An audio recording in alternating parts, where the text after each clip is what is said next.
Good afternoon and good morning, everybody, and welcome back to the Blind Press YouTube channel and CoffeeStream number 285. And it's Wednesday, which means it is Wednesdays with Skep. And Skep and I are both sick, so this is going to be fun. This should be called the Cold Medicine Stream. Hi, everybody. It's nice to be with you, and thank you for coming and listening to us this morning.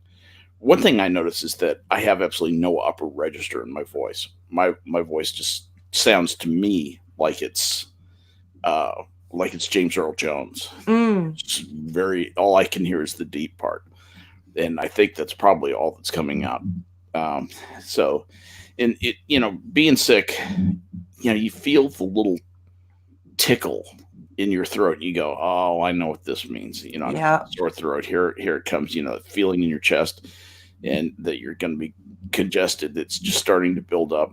I immediately took my coldies, things, and I take them as directed. I don't drink any water even for half an hour before or after. I mean, I do it like you're supposed to do it. And Right. usually it gives me a huge break on the duration and severity of cold. But I also jacked myself up with Dayquil, so fairly entertaining stream. How are you feeling? I'm okay. I can feel it in my chest. Yeah. My chest is very tight. It's Do you feel like do you feel like the buildup of crap in your lungs, and just you feel it every time you breathe almost? Yeah, I've got a lot of pressure on my chest right now. A lot of weight on my chest. Yeah. And I'm doing very well at singing along with like Alice in Chains and yeah, Rod Stewart, and Seether and Slipknot. all the really low voiced singers that I listen to. Shriekers. Yeah. It's a good shrieking voice, you get a pretty good shriek with this. So it's we had a great stream last night. We did. I was sorry I had to duck out so early. It actually continued on. The merriment continued on. Jacob Jett joined us. I think you knew that, and because he was joining just as you were leaving. Oh, okay. And so we flipped him the link, and he came on.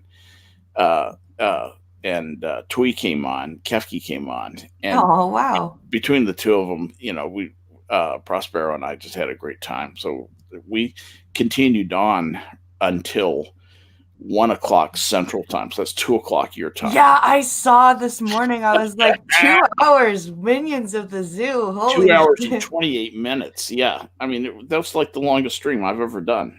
Yeah, that was like you really did switch with Sanguine, didn't you? Yeah, exactly. The karma of the night came over. So anyway, but we were just having too much fun to stop, and it was one of those things. Sometimes you get the right personalities who are in the right frame of mind that night. Yeah.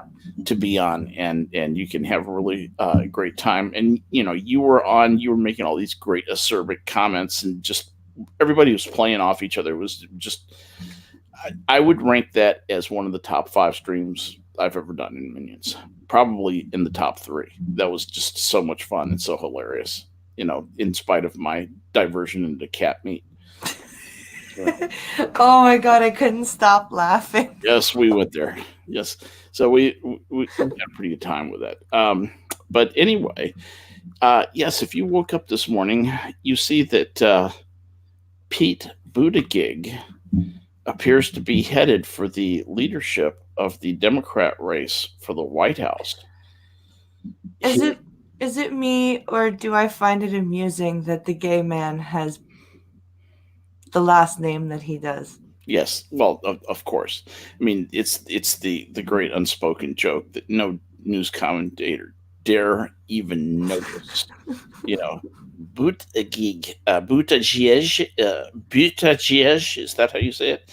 They'll say, hey, butt gig, gay fucker. They won't do that, even though privately that's exactly what they're doing. So But the other thing is that, a couple things about Pete Buttigieg. He's not a moderate.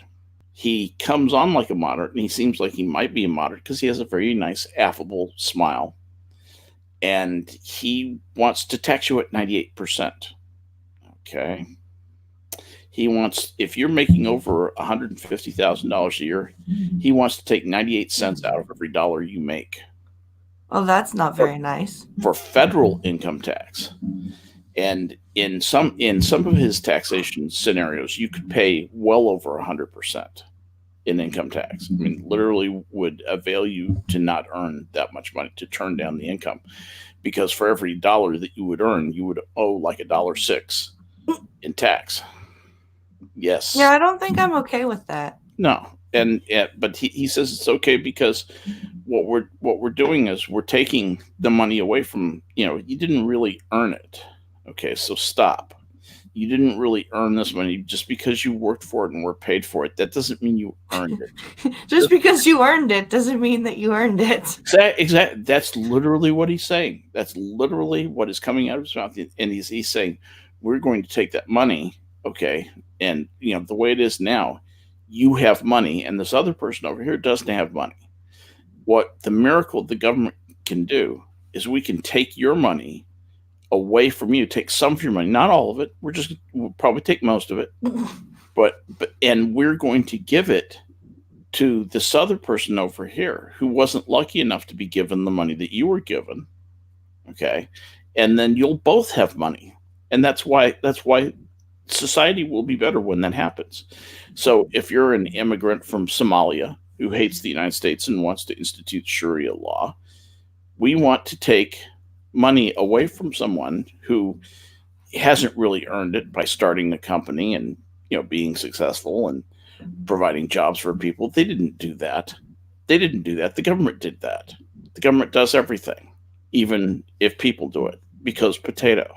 And the government even gives the people, the entrepreneurs, the ideas Yes. that they have supposedly come up with themselves to Exactly. So anyway, establish these this things. confiscation fetishist Buttigieg is looks like he is going to be in Iowa and may even lead by the time New Hampshire rolls around. He may even be ahead of Bernie Sanders in New Hampshire. If that Wow. happens, he's going to be in the catbird seat to, to retain the lead and get the nomination or blow up. And I think that's why Michael Bloomberg is getting into the race.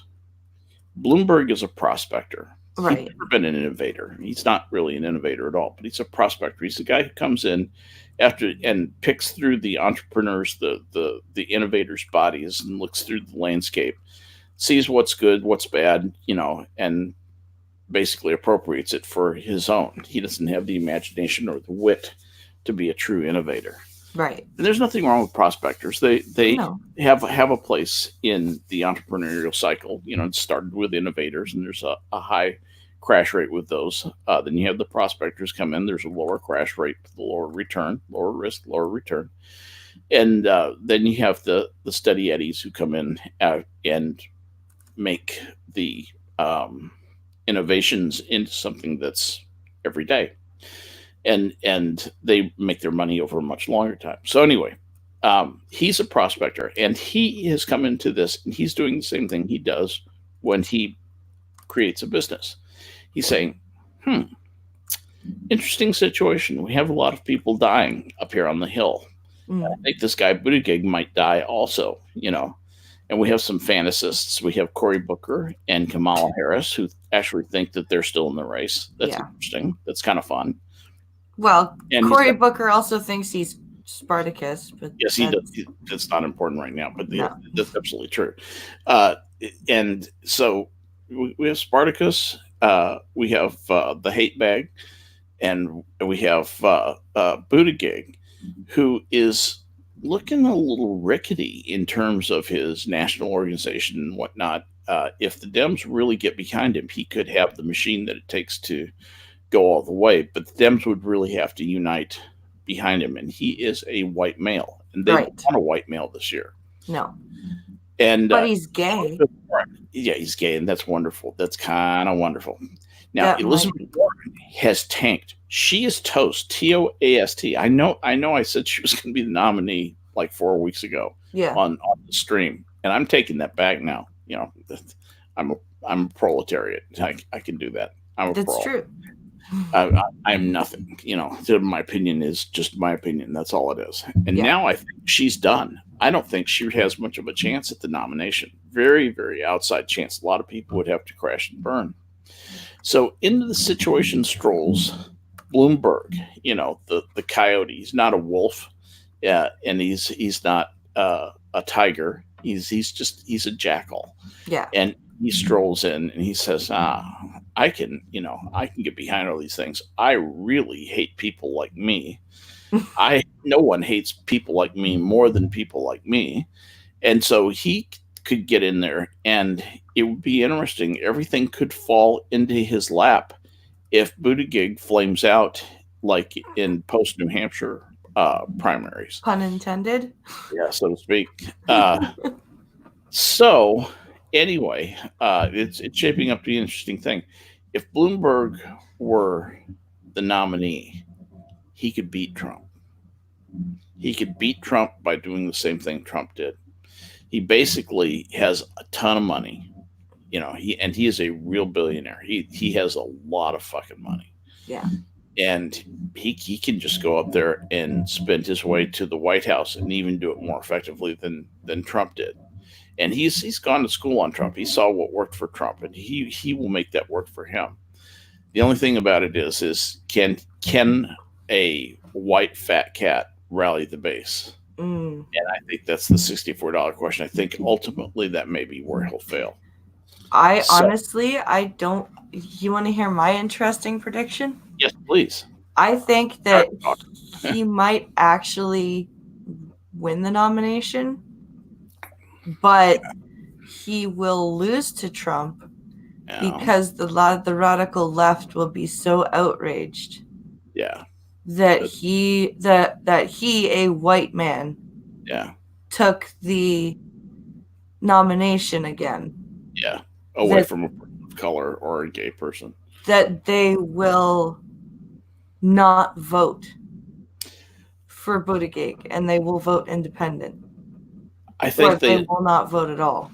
They need to find a black lesbian Tess Holiday type. President at any size, and just vote it in. So anyway, intersectionality be damned. That's kind of what I think is happening there. So, I was kind of, looking around, poking through articles and stuff, and I ran across an article. Can we do this now? Yeah. I ran across an article about white people being broken. The title of the article is "White People Are Broken." Okay. Right, and it's written by a white woman named Catherine Hugot. That's a strong start. Blonde hair, blue eyes, white privilege, yada yada yada yada yada. Okay. So I said, well, isn't that interesting? So I'm going to read the article to you, and right from the beginning, you'll see what got my attention. Okay, so I'm just going to start reading a few sentences from it. Okay. Okay. Article starts. This is literally the beginning of the article. Quote: "Can I call you sis?" I asked. My friend laughed, smiled. "Oh, hell no. A white woman calling a black woman sis is out of bounds." I admit I was hurt. Surely she knows how much I love her. She knows how angry and disappointed I've been with white women playing it safe and staying silent because they can. But she was telling me that no matter how woke or evolved I am, I walk this world as a white woman, which means I'll never understand what it is to walk this world as a black woman. It was hard to hear. I wanted to call her sis because I deeply wanted that feeling of sisterhood and kinship, but I also knew she wasn't trying to hurt me. She was loving me enough to tell me the truth. No, your friend's a racist piece of shit. You're gonna love. Just listen. I wanted to defend myself. I wanted to hand her my bio of marches and rallies. I've had a black male lover. I've had female lovers. I know what discrimination feels like. I've been told I'm going to hell from family members and from my own religion. Hell, I am a woman. That qualifies me, surely. Nope, still doesn't make me black. No oppression, no misogyny, no religious persecution will ever make me a black woman. I can empathize, but as someone who is not black in America, I'll never know. I'll always be a white woman when walking down the street. Blonde hair, green eyes. I'll always have pretty privilege of everyday kindnesses and passes, most of which I probably don't even notice. Sure, once when I was walking down the street, listen to this. This really happened for sure, for sure. Sure, once when I was walking down the street, a white man spit on me because I was holding a black man's hand. But I was Did spit you on but I was spit on because of Kelvin. Had he not been there, it would have been just me and my pretty privilege. No Kelvin, no spit. did you transport yourself back to the 40s? 1840s. In March, my 11-year-old daughter and I visited the Smithsonian Air and Space Museum in Washington, D.C. As we approached the museum, we watched a big group of folks, grandparents, parents, and kids, step off a tourist bus and enter the museum, as many do every day. Listen carefully. This group was all white, as many are, with every member dressed in a uniform of red MAGA hats, American flags, and bald eagles, USA, red, white, and blue. They Uh, wanted to be identified by who they are and what they believed in. No different than my ACLU beanie and Sandy Hook Promise t shirt. But regardless of outfit, we all wander through museums roughly the same. About an hour or so later, my daughter occupied with an exhibit nearby, I found myself in an emptier museum section with a teenaged girl and boy, both white, blonde, and wearing MAGA hats.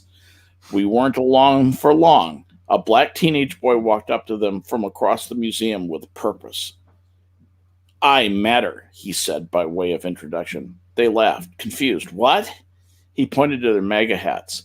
That hat makes me uncomfortable, he said. They, with no meanness, close to kindness, replied, This is a white country. The black boy's cheeks, what? listen to this, the black boy's cheeks reddened. Just take that in for a moment. Okay. He was brave, but he was alone. The museum floor was filled mainly with white people, MAGA families wandering closer, like jackals salivating for the kill of the innocent, good black man. Okay, I added that last little part. Not sure how much to say or exactly what to do, I moved closer and stood beside the teenage boy of color. Together, we stood and faced the two white teenagers who were sitting across from us. I didn't say anything. I just wanted him to know that I, a middle aged white woman, was there for him. He never looked at me. I never touched him. I don't even know if he knew I was there, but I could feel the electricity in his body, see the sweat beating up on his forehead, imagine his heart racing. This is not a white country, he said. It's all our country. Don't you get that? The white teenage boy and girl again laughed, not in derision, but confusion, nervousness. Not understanding any of this, unable to register, the teenage boy was close to tears. He didn't need an answer. He'd said his piece. He walked away. Later that night, I wondered, had I done enough? Was being a witness enough? Should I have killed the white MAGA wearing jackals? Tickets reserved from home months ago meant the next day in D.C. was coincidentally spent at the National Museum of African American History and Culture. Of course Here, it was. here, my daughter and I were two white people in a sea of black, a demographic reversal from the day before. I was acutely aware of being white while looking at images of human beings in chains, babies stolen from crying mothers who were sold on the auction block. I waited in a long line of black people to see Emmett Till's coffin in In 1955, Emmett Lewis Till was a 14-year-old African American boy from Chicago who was visiting Mississippi. And she tells the story of, Hmm. blah, blah, blah, blah, blah, and how he was lynched, mutilated, and shot in the head. They strung barbed wire and a 75 metal fan around his neck and dumped his lifeless body in the Tallahatchie River. Emmett's mother, Mamie Till, insisted on an open casket. She wanted the country to view her son's mangled, bloated body. When people saw what happened to my son, she said, men stood up who had never stood up before. The all white jury took 2 hours to acquit the two white men of Emmett's murder. The jury would have acquitted him sooner, but they'd stopped for a soda break. 62 years later, the woman who accused Emmett said she'd lied. Standing in front of Emmett's coffin, I felt such rage, such anger at what happened to him I could not contain it. Like a broken vase, water started seeping out of my eyes. That's called crying, honey. Yes. My entire body started shaking, cracking. I couldn't explain it other than that. I'd left the room for a moment and went somewhere else. Our ancestors hand down to us physical and emotional traits, talents, and personality. Do they also hand down their pain? Generations of pain from oppressing or being oppressed? When I returned to my body again, yes, she wrote that. When I returned to my body again, I felt warmth all around me. Hands of all ages were on my back, on my shoulders, holding me upright. I looked down. The hands were all black. To be held up and witnessed like that, it was one of the most profound moments of my life. Okay, honey. Okay, You're not supposed to take acid before you take your daughter to the museum. exactly. And also, you're not supposed to take acid if you're like severely mentally unstable. So don't do that anymore. She goes back and talks about Kelvin, the boyfriend, and how Kelvin wasn't perfect, but a black man is better than any white man, and blah blah blah blah blah. And you know, Yes, you're a terrible, horrible white person. yep. It goes on and on and on. She says stuff like that. You know, uh, white people are broken, but we don't have to be. Broken is not evil. Broken means something needs to be fixed, healed, changed. White people created this mess. White people need to help clean it up. Honey, honey, honey, honey. Have you heard of anything called the Civil War? Have you heard of Reconstruction? Have you heard about Jim Crow and getting rid of Jim Crow? Have you heard about the Voting Rights Act, the Civil Rights Act? If you just want to take her and say, idiot. That's all we've done for 150 years now. Irate's asking who wrote this. The lady who wrote this is a lady by the name of Catherine Fugate, Fugate, and I'm actually going to put the link in chat if that's okay with you. Yeah, that's fine. And Pinkala says, yes, Blind Press, this was definitely written by your mother.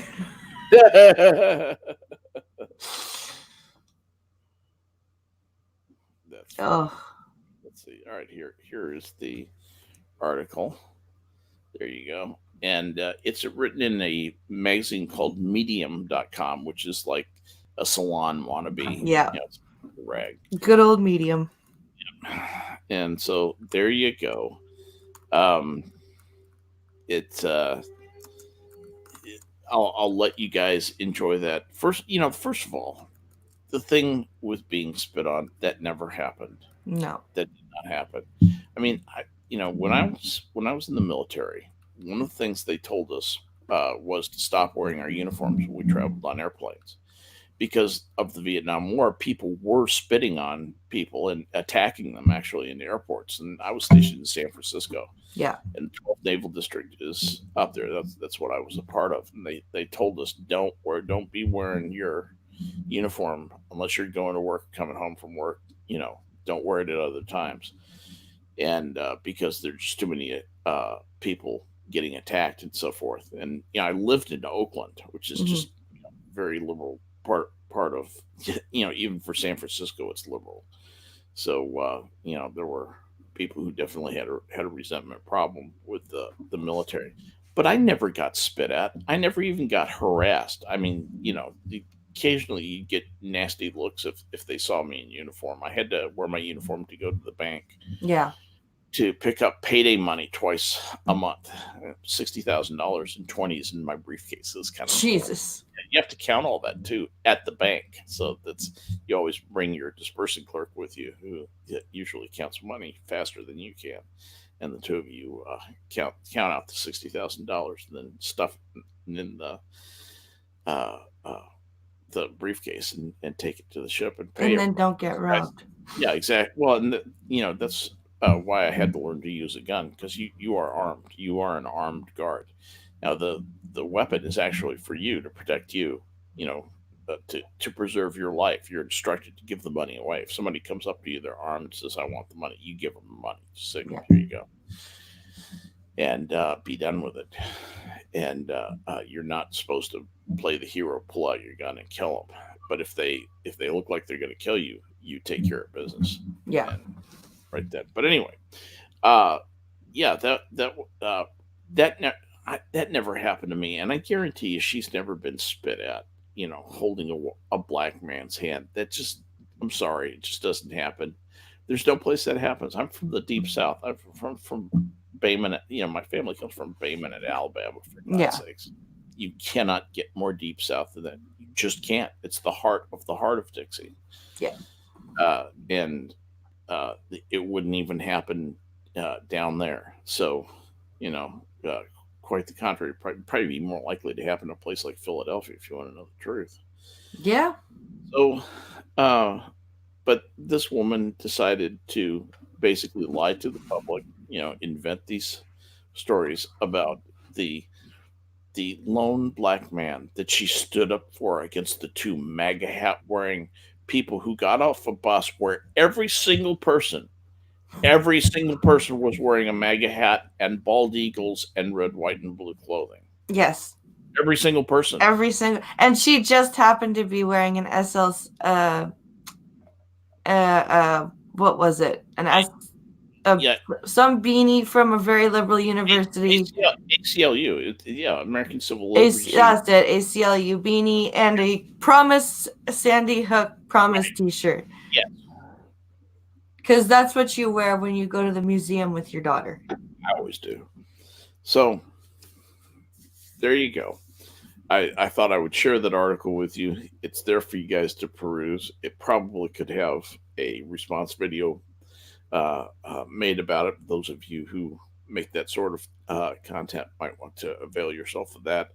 I just go out and discover the stuff and bring it back. So, anyway, what have you been doing for fun lately? I've been just hanging around with Alex basically because he's been home sick as well. He's still home today. Actually, he was supposed to go to school today, but his fever just keeps coming back. That's a drag. So, and it's not even a high grade fever. It's But you've taken him to the doctor, right? um not yet. He's Okay. because he's not been a high grade fever. He hasn't been lethargic. Yeah.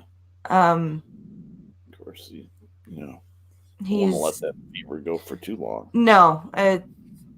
If it doesn't, if he's not back to, good normalness by tomorrow, I'm gonna call and make an appointment. Sounds like a smart thing to do. Well, because like this has been going around. Like, lots of kids have been dealing with this cough. Yeah. Some of the kids at Logan's daycare have been prescribed inhalers for it. Really? Yeah. My orientation and mobility instructor says a bunch of her students have been out sick with this cough because the weather hasn't been too cold, but it's been wet. Mm-hmm. And then it drops a little bit below zero, and then it jumps up to like between 6 and 10 degrees Celsius, and then it drops again, and then it jumps again, and then it drops again. And it's always wet. Like, it's just been raining and blowing for the past week. Yeah. So the weather just doesn't help. No, the kind of wet weather is very conducive to respiratory problems. I was looking through your news feed and stuff for the stream, and uh, I noticed a thing on the Girl Scouts. Girl Mm. Scouts say girls don't quote owe anyone a hug end quote in post about. Uh, let's see. I'm actually going to look for Oh, this. it's getting to be Christmas time, so we need the slew of articles about how don't force your daughters to hug Yeah, family members because that equals rape, apparently.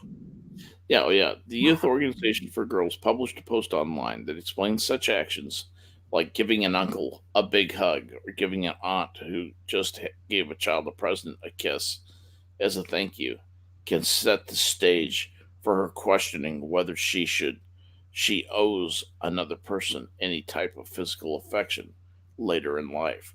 Dun dun dun dun. Okay, so are you saying that giving your aunt a kiss and a hug for a Christmas present is going to turn you into a whore? Is that Uh, is that Evidently, what you're saying? the notion of consent may seem very grown up, like something that doesn't pertain to children, Dr. Andrea Asshole, the Girl Scouts developmental psychologist, said in a statement.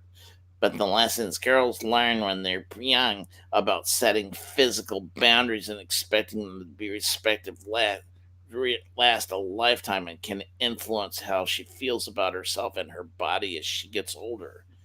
Yes, Andrea, kind of like you did. I'm getting the feeling that it's been a while since anybody touched you, hon. Asshole added, plus, sadly, we know that some adults prey on children, and teaching your daughter about consent early on can help her understand her rights, know when lines are being crossed, and when to go for help.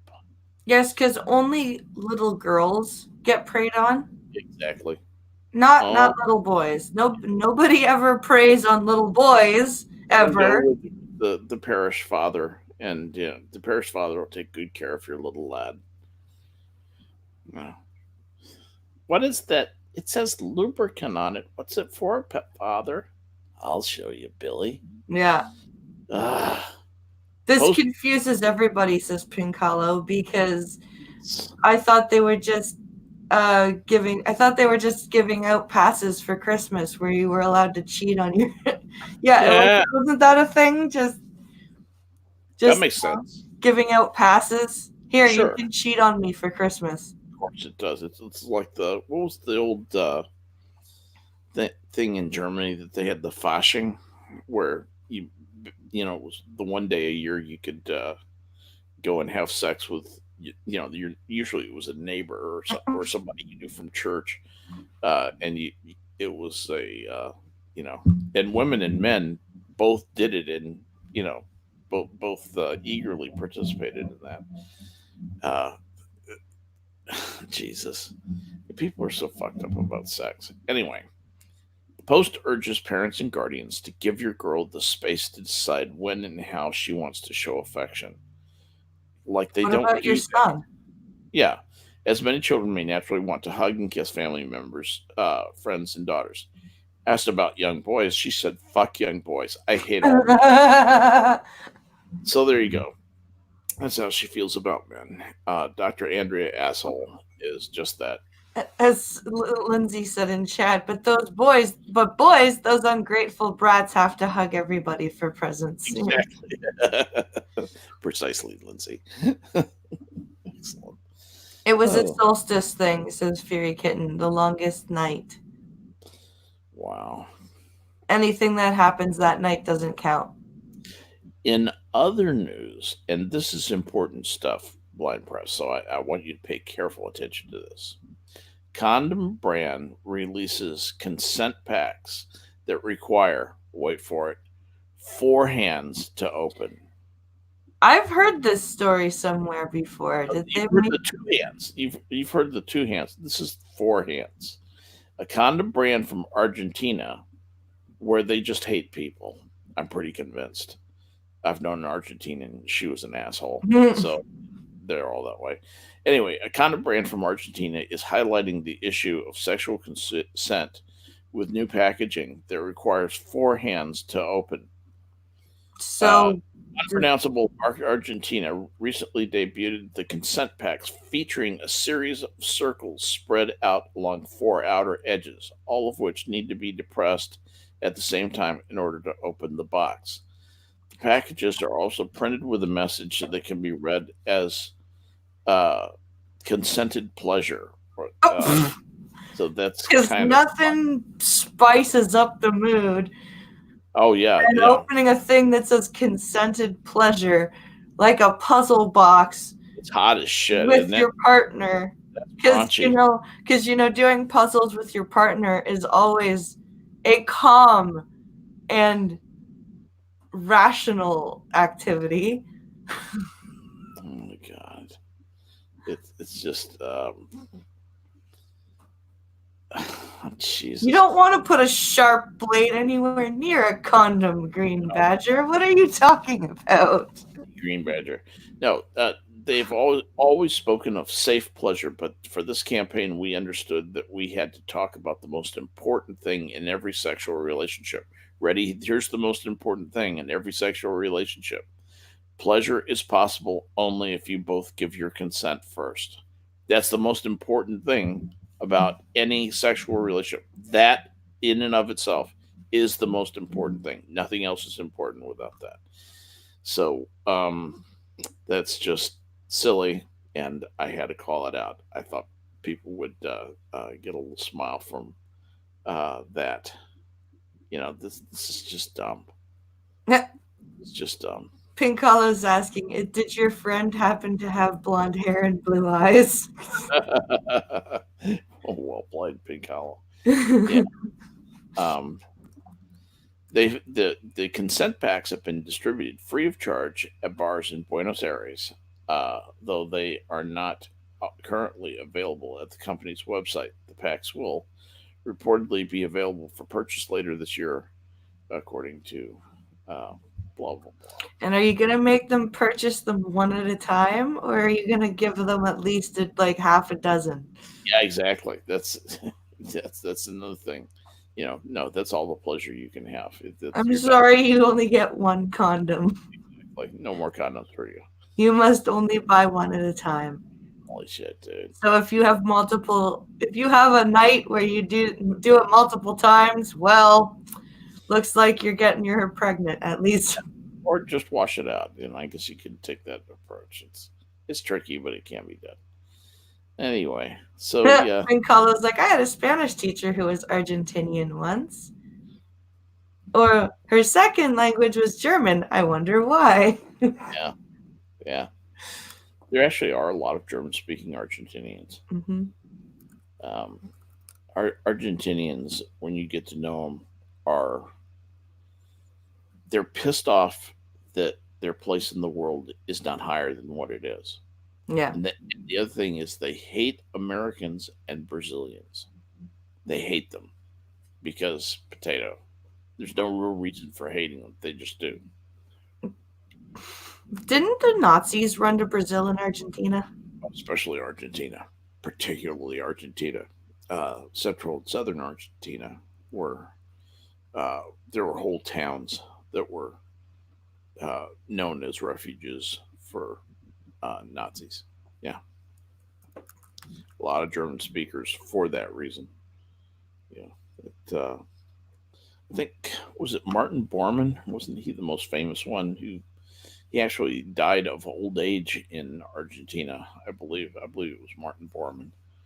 Let me just make sure for a fact. Tin Bormann and yeah, and no, it wasn't Martin Bormann. I'm trying to think of hmm, who he was. Who was the guy who lasted a long time I in can't remember. I think I know who you're talking about. I yeah, just can't remember his name. was it was not Martin Bormann. He died in 1945. This guy lasted until like the 1980s or 90s. And I cannot of who it is. He was out swimming, and ex Nazi died swimming Argentina. Um, let's see. So I've got, while you're looking that up, Yeah. I've got a couple of articles. Yes. We've got uh, this interesting article, which you can hear its bias in the title. It says Trump wants convicted or charged war criminals on the campaign trail with him, report says. Because, that sounds like something Trump would want. What? What? Yeah. This is a legitimate freaking article that I found on Google News, and they are taking this article has decided that the Daily Beast is a valid source of information, and has decided to make a story out of this. So so it says President Donald Trump has floated the idea of having U.S. troops who were convicted or accused of war crimes join him on the campaign trail, according to a report from the Daily Beast. Holy cow! By the way, it was Joseph Mengele. Oh, Mengele. Anyway, go Dr. ahead. Mengele, who The fucked angel off to Argentina. evil. Anyway, go ahead. So it says the Daily Beast spoke with two sources who said they overheard Trump discussing the appearances of the 2020 rallies by former U.S. Army First Lieutenant Clint Lawrence, former U.S. Army person Matthew Goldstein, and former Navy Chief Edward Gallagher. Lawrence was convicted of ordering soldiers to engage 3 unarmed Afghan men and was sentenced to 19 years in prison. Goldstein was accused of killing an unarmed Afghan man in 2010, and his trial has not yet been begun. Gallagher was convicted of posing with the corpse of a dead ISIS fighter and was acquitted of other more serious charges. So the Daily Beast is reporting that Trump wants these guys reinstated or pardoned on the campaign trail with him. Yeah. And this reporter has decided that the Daily Beast is a worthy source of information. Of course it is. So now they're going to make this a story. So it says the outlet spoke with two sources who had said they overheard Trump saying he wanted, repeating this, blah, blah, blah.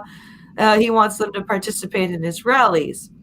One source told the Daily Beast he briefly discussed making it a big deal at the convention. And then it goes through the convictions again. On November 15th, Trump intervened in all 3 cases, granting clemency to Lawrence and Goldstein and reversing a decision to demote Gallagher. Against the advice.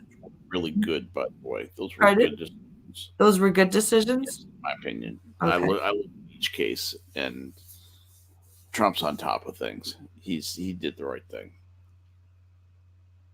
Yeah. Wars are about breaking things and killing people. Yeah. And not stepping around the, rules, the niceties of war.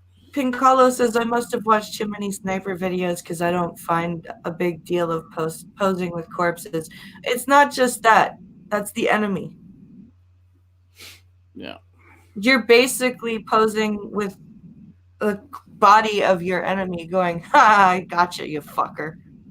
And these guys, had lost friends to that enemy. Yeah, The guy that they posed with and were shoving the microphone in his dead face. How about a comment, bud? They were doing that because this guy had shot a couple of their friends, yeah. one of whom I guess died, and And you know I fuck think that you know guy. what, you have a right to do that. Yeah. They were pissed off. They were emotional, and they were very happy to take him out because he was killing Americans.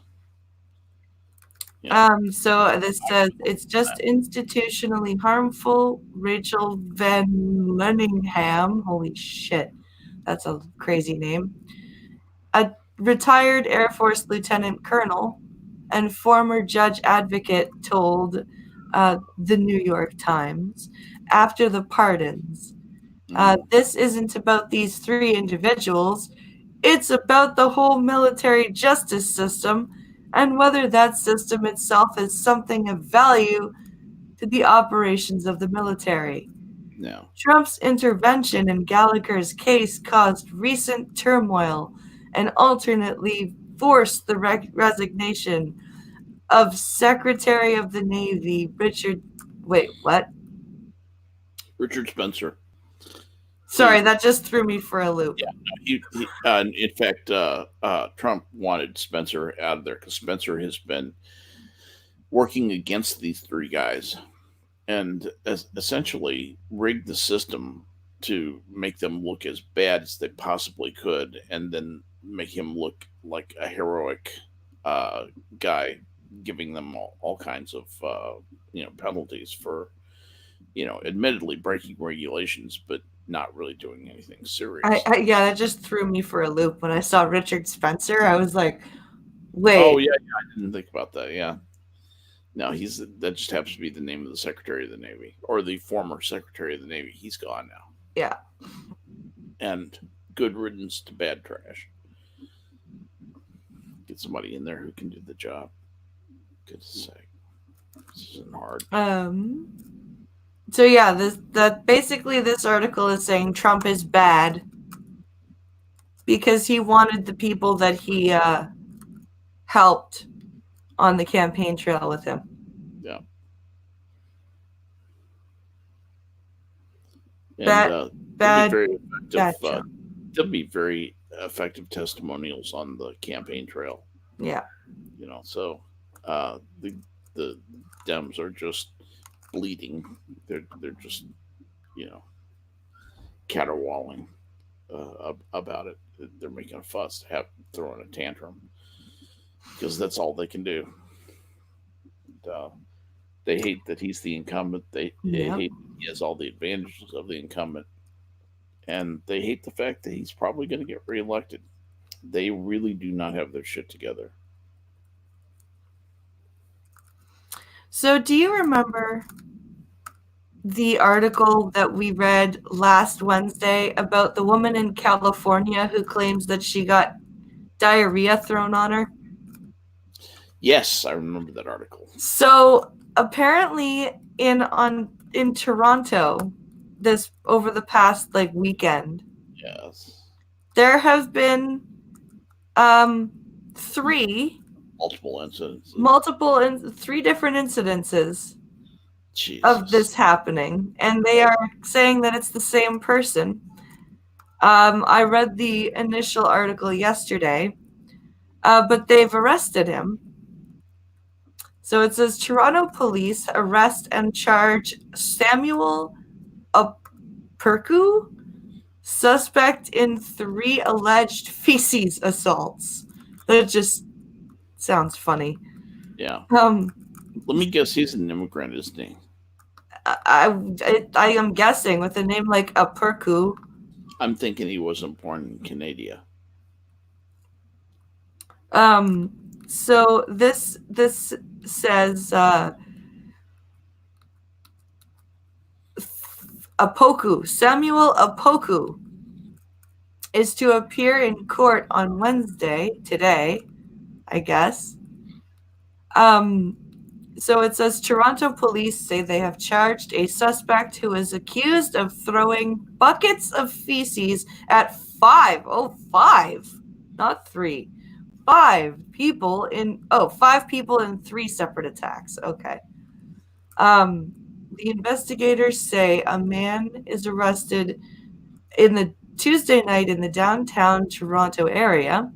Samuel Apoku of Toronto is charged with 5 counts of assault with a weapon and 5 counts of mischief and interfering with property. The 23-year-old is to appear in court on Wednesday. Police allege a man threw liquefied fecal matter on a woman and a young person Oh my. um, at a research library, on a man and a woman at another library on Sunday, and at a woman on Monday, all at universities. Two at Why? University of Toronto, one at York University. Why is he doing this? Um, let's see. Police have said the attacks appear to be random. It's so bizarre, Constable Allison Douglas Cook said earlier in a phone interview. I'm wondering if this is a copycat. Could be Like if he heard about the original. Yeah, original in California and could be. Could be. People get an idea and say, "Hey, that's a great idea. I think I'll try that here." That makes society better. yep, That'll get me what I want. Jesus. yeah, exactly. Yeah, it's better than blowing up a school. It's better than storming a theater and shooting people or a nightclub. It's better than blowing up a mall, but it's still stupid. There's plenty of room for stupid in there, and Like, and this guy was like he was wearing a yellow in one of the attacks. He was in like a hard hat. I saw the picture. Yeah, that you had. Yeah. So Nuts. like, it's like he was prepared. Yeah, It's like I don't want to get any of this on me, but hard I hat. sure as hell want to get it on this person. What an idiot. So moving on to another whacked out article, because Google News was full of them today. So this says she's in charge of Canada's first body farm, and yes, she knows that's creepy. I'm What? I don't know what a body farm is, but let's see here. So this is in Trois-Rivières, which is in Quebec. It means three. Am I gonna get paywalled? No, I've got it here. I got paywalled. Rotting pig carcasses are best left to maggots and beetles undisturbed, unless, like Sherry Forbes, your job is to lift a flap of the crusty skin and see how the bugs and decaying parts are doing. The unfortunate result of such handling is a stomach turning olfactory assault, which Forbes, a professor of forensic chemistry, somehow barely notices. Prompted, she describes the stench like a sommelier of the putrid. It's a musty, musky smell, like landfill or roadkill. And then I hit the paywall. I'm sorry, you smell roadkill for just shits and giggles, lady? How do you know My what roadkill smells like? my goodness. Let me see what I can. I think I actually have another article on this. Um, let's see. This is from National Post. I should be able to read this. Yeah, Costin, I know what it's for. Like Costin says it's to study decay and like bug activity. When people ask what will happen to their corpses if they're donated to a body farm for research, Dr. Sherry Forbes provides them with as much or as little detail as they wish. Certainly, uh, she tells them that they would be in a natural environment and left to decompose on the surface of the ground in open air or perhaps in a shallow grave. She might tell them that the, their bodies could be placed in the trunk of a car or wrapped in bags, a duvet, a carpet, various forms of concealment to mimic real crime scenes. Their corpses would be left for many months, perhaps years, while scientists study how the local climate of Bécancour, uh, Quebec, just across the river from Trois Rivières, uh, impacts the five different stages of human decomposition: fresh, bloat, active decay, advanced decay, and skeletonization, or how quickly their soft tissue is lost to necrophagous insects like beetles and blowflies. Remarkably, people are already signing on. Sometime this summer, construction will begin on Canada's first human taphonomy facility, more colloquially known, some say gruesomely, as a body farm. She says you have to have a strong stomach. No doubt. It's interesting. Most forensic uh, scientists dislike that term.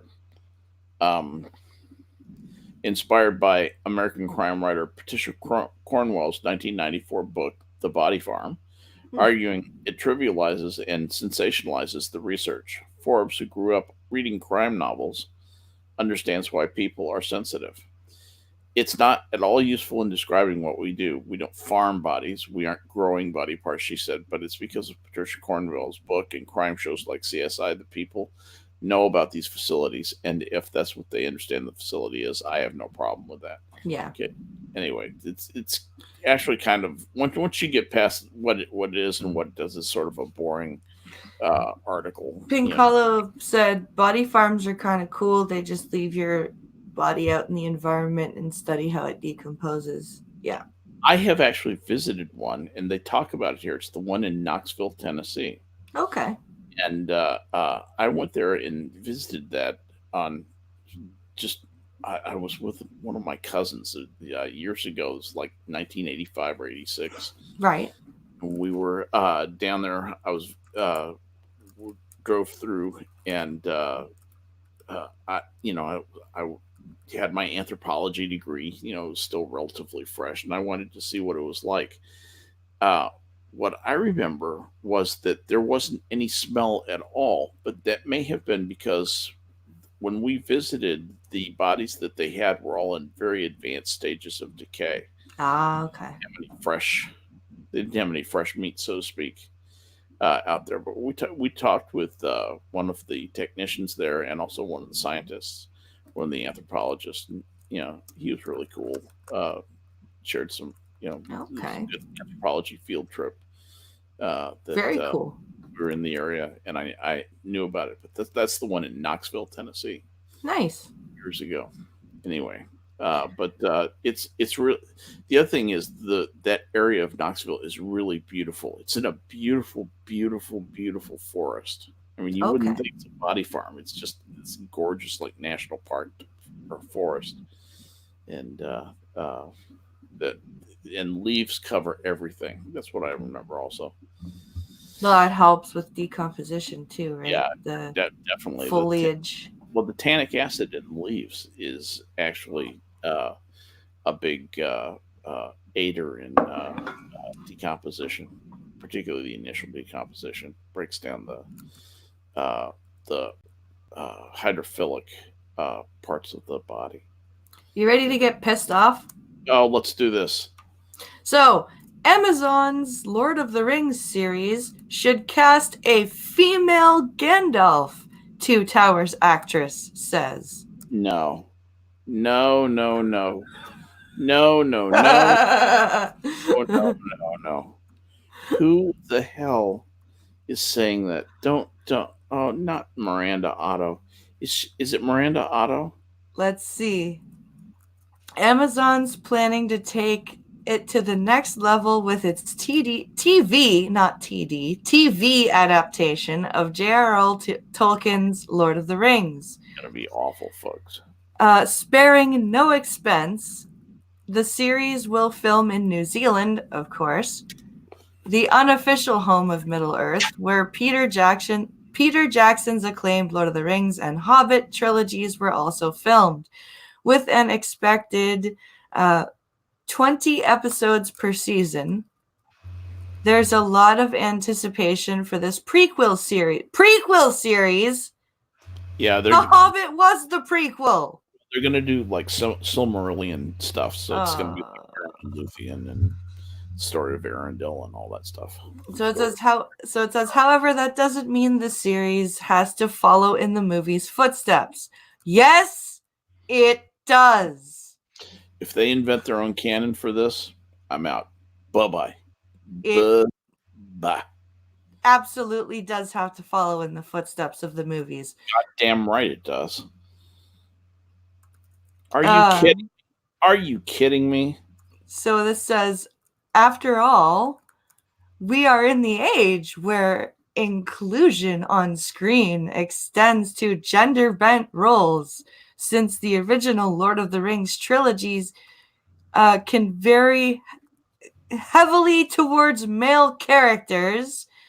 The Lord of the Rings, The Two Towers actress Robbie Malkin argues that it should be a woman who plays Gandalf the Grey in Amazon's LOTR TV series. Who did he play? Robbie Malkin? Let me figure out who this is. Hang on, I'll run it down. You go on. I.E. Malkin. Robbie Malcolm. Malcolm. Who did she play? That's what I'm finding out. Okay. Right. Robbie. She wasn't Arwen, was she? No, that was Liv Tyler. No, that was Eowyn, not Arwen. Yeah. Arwen was the chick. Eowyn was Miranda Otto. Arwen was okay. No, Arwen was Miranda Otto. Eowyn was Liv Tyler. I know that. I know Eowyn was Liv Tyler. Okay. Arwen was who? Miranda Otto. Miranda Otto. Okay. Who played Galadriel? Galadriel. That one I don't know. Really. Let's see. Robin Malcolm has high hopes for the new Lord of the Rings. Outrageous fortune actress Robin Malcolm has received a death threat over a call to cast a woman as Gandalf in the Amazon TV series Lord of the Rings. Malcolm posted on Instagram urging people to calm the hell down after her comments last month, but she's revealed that one fan had gone too far, threatening her life. To the person who responded online to my original post, Gandalf, with, if you play Gandalf, I will hunt you down and kill you. I have blocked you and reported you, Malcolm said. Oh, come on. You know, Green Badger says she was Orc 26. Exactly. It was, oh my God, this is just silly. I wonder if she's one of the Rohirrim women, like that chick who puts her kid on the donkey and tells him to ride up to Theoden's castle. No, on the horse, or on a horse or whatever. The little horse, because he said he's too small to carry. Actually, I can almost remember her name. Anyway, Malcolm originally said, yada. Those old legends, those old mystical stories, they're so based within a patriarchal landscape, Malcolm told Stuff magazine. Why not look at the magic of a matrilineal world where the magical powerhouses are women? Her top picks for the role of Gandalf were Kiwi actresses Rena Owen or Rachel House. You need actors who have got gravitas and a real lot of personal power and a bit of brilliant. And they'll take this and blah, blah, blah, blah, blah. Just, garbage, vomit, liberal vomit. Fuck you, Pincalo. Pincalo said, did she play L. Ron Hubbard in the cupboard? And that's an inside joke. L. Ron Hubbard in the cupboard. Old L. Ron Hubbard had a cupboard. All right. I can't find. I don't know. Robin Malcolm. I need to find out an IMDb on her. Yeah. Because I can't. Robin, but it's Robyn. Robyn Malcolm, Malcolm. Okay, and when you get that, now I get an IMDb. There we go. And we will get a filmography. She has 35 credits. The Outpost, Hero wanted. Uh, um, Yeah, I love how she's like, this is a patriarchal thing. It, like Fury Kitten said, it was based on the Industrial Revolution in World War One. Like, and bullshit. There aren't strong female characters in Lord of the Rings. Fuck off. she played Morwen. Morwen. Who, Okay. who, who the hell is Morwen? You know, Uh, hold, an elf maybe that you see for no, 30 seconds. it's it might be that lady. Morwen, Lotr, Morwen, the movie character. One wiki to move. That's what I need. Uh, yes. Non-canon alert. The subject of this article. Non-canon. Right. Yes, it is the woman. It is the woman who puts the two children on the I was horse. right. Holy shit. Good on you, Morwen. Morwen. Yes, Morwen. So Very some good. bitch who doesn't even have a canonical place in the fucking in the story, who got 3 lines of dialogue, Yeah, yeah. Take your just the says two of that you. Gandalf The should two of be a you go. woman. You'll go faster. That's her whole. That's her whole contribution to the. And then she says, and then they see each other again, and she shouts her kid's name, Yeah, and that's yeah. it. They hug each other in Helm's Deep, and that's the end of that. You never see her again. Yeah. They don't even bother to show her at the end. So fuck her. Uh, that I wish I didn't know this now. Damn it. So, yeah. Blame Maddie. She put that on Twitter, and I went, oh, I gotta grab that. Dang it, Maddie. All right. I'm like, Anyway, that's going in for today. shit. All right. Well, there she is. Yeah. She is the mother to Freda and Eothane. Her husband is not named or shown. When Saruman's army of Uruk-hai has invaded Rohan, they spared no one and killed many innocent villagers and burned down their homes. That's actually the wild men who were doing that, not the Uruk-hai. Uh, Seeing all the death falling, I guess some of the Uruk-hai probably were involved too, falling upon her family, Morwen decided to send her children away. She set them on a horse and set them to safety. She is seen later in Helm's Deep, where she is reunited with her children. It is likely Morwen's son fought and died in the Battle of Helm's Deep, as not many Rohirrim survived the end of the battle, and she is seen hugging Eowyn desperately. So there you go. Dectran says Gandalf is gay. No, just the actor that played him. Yeah, just the actor who played him. Gandalf is not gay, and by the way, Dumbledore probably was not gay. That was an afterthought by that idiot author. Yeah. Uh, who who can't hold a candle to J.R.R. Tolkien. Fight me. Anyway, there you go. There you go. So just to creep us all out for the end of the stream or for our sciencey article. Yeah. Here's what you need to know about the superbugs in the post-antibiotic era. What do you mean post-antibiotic era? We've stopped using them? Yeah, there's no post-antibiotic era, but anyway, continue on. Why would you say that, stupid author? The post-antibiotic era. Yeah. Okay. Just whatever. So antibiotics are considered one of the greatest breakthroughs in modern medicine, but in the United States, 35,000 people die a year after succumbing to bugs after they have evolved the ability to withstand the drugs meant to kill them. Yeah. It's why too many reports from the Centers for Disease Control, CDC, and an expert panel commissioned by the Council of Canadian what? Council of oh academies. Council of Canadian Academies. That's just a very vague group of people. It sounds like the Legion of Doom. Yeah.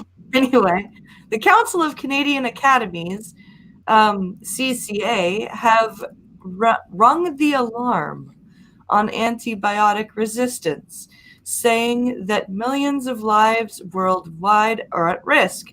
Here's what you need to know about the rise of superbugs and why some experts are calling it the world's deadliest health crisis.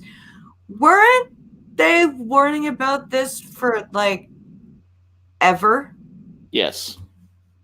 It all started with the methicillin resistant Staphylococcus aureus, or they call it MRSA, and that killed some people. And it does kill people every year.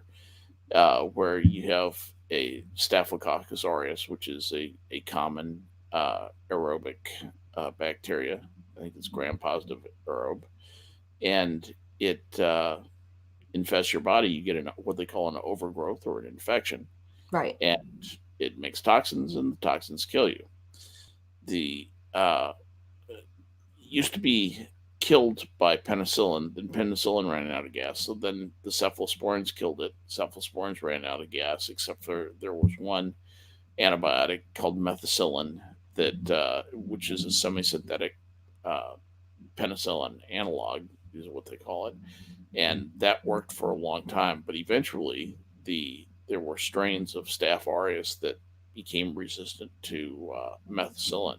Methicillin could knock it back a little bit, but uh, if you didn't have a good enough immune system in your body to take the little bit of help that was being given to you by methicillin right. and do the rest on your own, you were going to die from it. And that's a problem that's gotten worse and worse. And methicillin, Staph aureus is not the only pathogen that they've discovered that has that resistance to the common uh, antibiotics that are known to uh, kill them. And so there are what they call big gun antibiotics that can be Mm, used as secondary agents when it's a matter of life and death. right. But the side effects of these antibiotics, for example, like clindamycin or Cleocin, uh, one of the side effects there is pseudomembranous enterocolitis, which will kill your ass a lot of the times, particularly if you're old. Uh, so you know sometimes the cure can be worse than the disease. But anyway, overprescribing of antibiotics has resulted in a group of pathogens that are resistant to antibiotics, and antibiotics have variable effect on them. So I've yeah, it's a sat problem. in I sat in urgent care a few years back. It was actually while I was waiting to get seen for the car accident I had back in 2012 when I got hit by the car. And I was listening to some old lady who had a cold. The doctor was like, "You just have a cold." Oh, I need antibiotics. nope. No, you just have a cold. You prescribe them to me right now. This went on for 10 minutes. Prescribe her some sugar pills. And he just finally, he's like, fine. And he wrote her a prescription. I don't know what he wrote her a prescription for, but I hope like you wrote 10 sugar minutes back and pills. forth. That's amazing. It was, you need to prescribe me with antibiotics. And it's just like, no, you just have a common cold. Just go home and rest. But there you go. And my mother used to get my doctor, well, the old doctor I had before she retired. She used to have antibacterial soap in her bathroom, Hmm? and my mom was like, "You all you need is just regular hand soap. You don't need antibacterial soap. What are you? You're a doctor. You should know that." Like, You're a doctor, damn it. But Dr. Jim. oh my goodness. So there you go. That's I don't know what to tell you.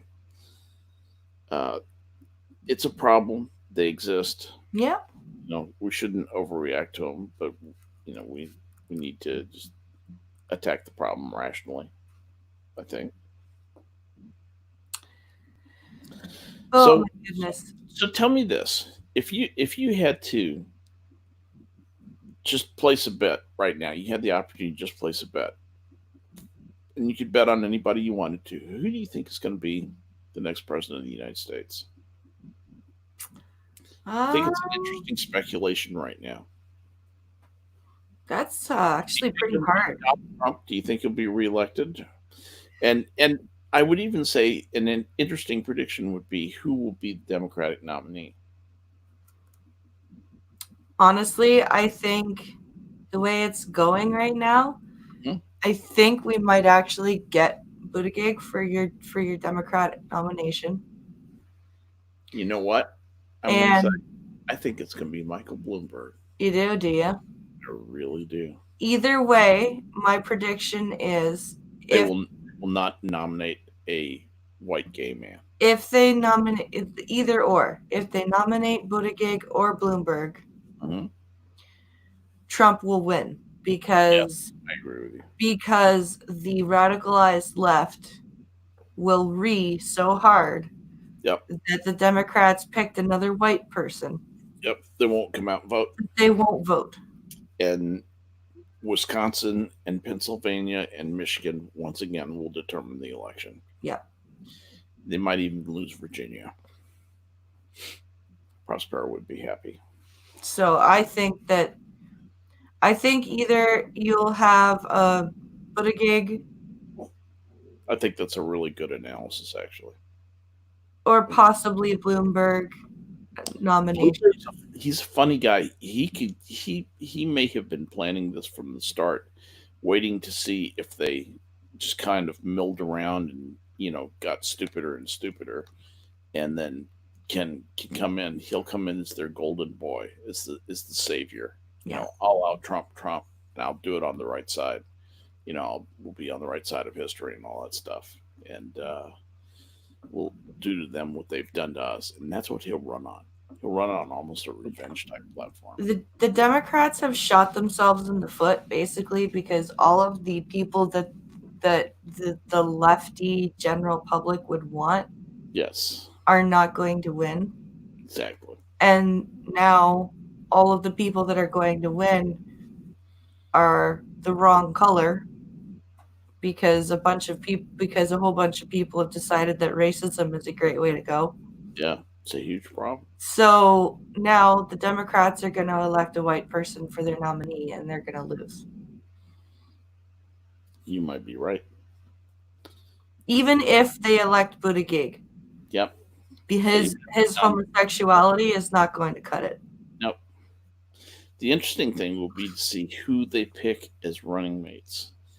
Both of those guys have to pick women, Yeah, and I to think even have a chance. both of them will pick whichever one gets the nomination. Warren. They'll no Kamala Harris. Warren will never run for vice president. She'll never run for vice That's president. true. She wants it. She wants the big chair or nothing. She's an alpha cunt. Yeah, Kamala Harris is probably if they want any chance of any votes at all, Yeah, Kamala they will pick Harris Kamala. is a real politic, and that will help sink them actually because she's not really a good draw, and she will actually help revitalize the base on the right and help Trump. Hmm. Picking her will help Trump. Republicans really despise her, truly despise her, and with good reason. No, they won't pick Tulsi for their running mate. No. She's Tulsi's too. persona non grata in the Yeah, Democratic. They've drummed her out. she's persona non grata, and she calls people out too often. Yep, yep. She's too honest, She's too unplugged. honest. She doesn't keep her mouth shut when they want her to, Yep. and she has logic. Yeah. They Yes. they don't want Tulsi. It's a dangerous Republican trait right there. They don't want that. So No.